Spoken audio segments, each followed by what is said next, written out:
antiquísima que están en muchas culturas. Y luego detalles como que lo del árabe, la inscripción árabe que hemos visto en la base, pues no era tan extraño en aquellos años, en aquellos siglos, estamos hablando del siglo XI. El hijo de Sancho Ramírez, Pedro I, firma transcribiendo su nombre en castellano, pero como se escribía en árabe. Por tanto, denota que el árabe en aquel momento era una lengua franca, ¿no? Y luego detalles de firmas notariales de aquella época, cómo utilizaban el símbolo de Salomón, como aparecían otros símbolos, es decir, estamos hablando de recursos gráficos. Yo como catedrático en diseño es lo que me interesa, pero vamos buscando el registro de cómo se hacían las marcas en la antigüedad.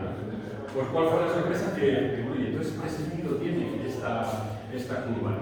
Obviamente nos viene por la moneda, es la coincidencia de la moneda, porque el acuñar una moneda es acuñar poder, acuñar toda una relación dinámica, y para mí es lo que representaba un proyecto dinástico, ¿no?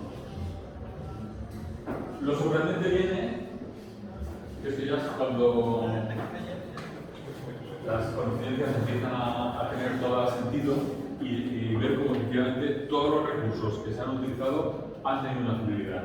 ¿Cuál fue mi sorpresa?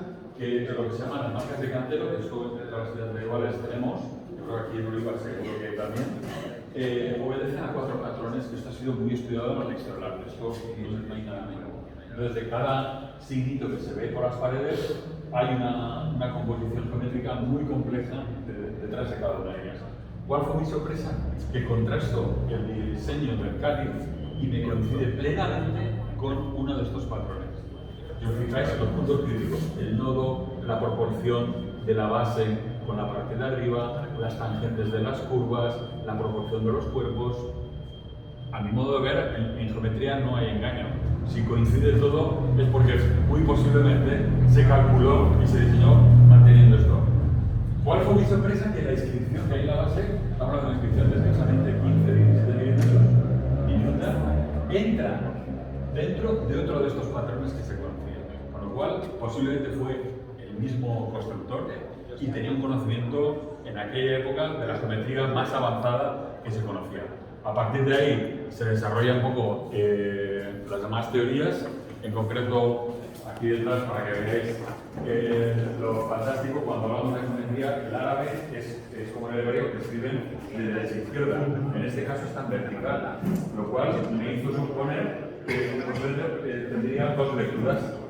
De un lado, no de arriba abajo también, pero si lo vemos desde aquí tendría una lectura y desde aquí otra. Y si lo proyectamos, es decir, si giramos la imagen, va a resultar que nosotros diría esta composición, obviamente mantenemos la estructura con el circular, y va a resultar que este signo en hebreo es la contracción del Yahvé, en 4 letras, lo que se llama tetragramación, y viene a significar yo soy Yahvé. Jesús es Dios, con lo cual de nuevo nos encontramos con un significado mucho más potente del que teníamos hasta ahora, que se interpretaba solamente como árabe. Y nos encontramos corroborando esa cultura que era la frontera española, en el siglo XI, donde el hebreo, el árabe y el castellano, desde aquella época, estaban conviviendo.